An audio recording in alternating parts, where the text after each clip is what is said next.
নমস্কার বন্ধুরা, রাধে রাধে। সকলকে ভক্তমঞ্জরি চ্যানেলে স্বাগত জানিয়ে শুরু করছি আজকের ভিডিও। আজকের ভিডিওর আলোচ্য বিষয় হচ্ছে যে কোন দেবতার প্রিয় পুষ্প কোনটি। শাস্ত্রীয় বিধান অনুযায়ী মনে করা হয় যে বিভিন্ন দেবতা তাদের প্রত্যেকেরই কিছু প্রিয় পুষ্প রয়েছে, আর সেই প্রিয় পুষ্প দিয়ে যদি আপনি তার অর্চনা করেন বা পূজা করেন তাহলে তিনি অত্যন্ত সন্তুষ্ট বা প্রসন্ন হয়ে থাকেন।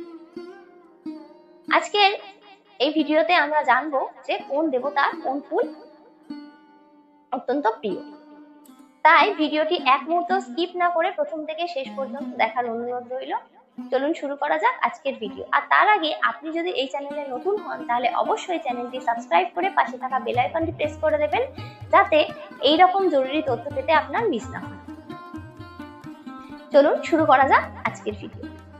প্রথমে আমি শুরু করব দেবাদিদেব মহাদেবকে দিয়ে। দেবাদিদেব মহাদেব কোনো আড়ম্বর পছন্দ করেন না। তিনি শুধুমাত্র ভক্তের ভক্তিতেই সন্তুষ্ট থাকেন।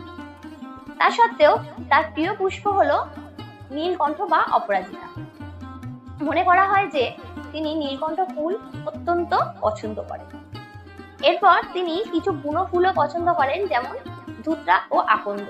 এগুলো বনের মধ্যে হয়ে থাকে, কিন্তু এই ফুলগুলো তার অর্থাৎ দেবাদিদেব মহাদেবের অত্যন্ত প্রিয় পুষ্প বলে মনে করা হয়।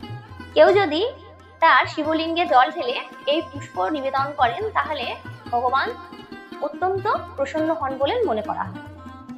এবার যদি কেউ কোনো পুষ্প না পান বা পুষ্প না দিয়ে পুজো করেন, তাকে শুধুমাত্র একটি ত্রিদল বেলপাতা দিলেই তিনি অত্যন্ত সন্তুষ্ট হন বলে মনে করা হয়। দেবী দুর্গা বা কালী, এই দেবীরা অত্যন্ত প্রসন্ন হন রক্তজবা বা যে কোনো জবা ফুলে। রক্তজবা দিয়ে যদি দেবী কালীর আরাধনা করা হয় তাহলে তিনি অত্যন্ত প্রসন্ন হন।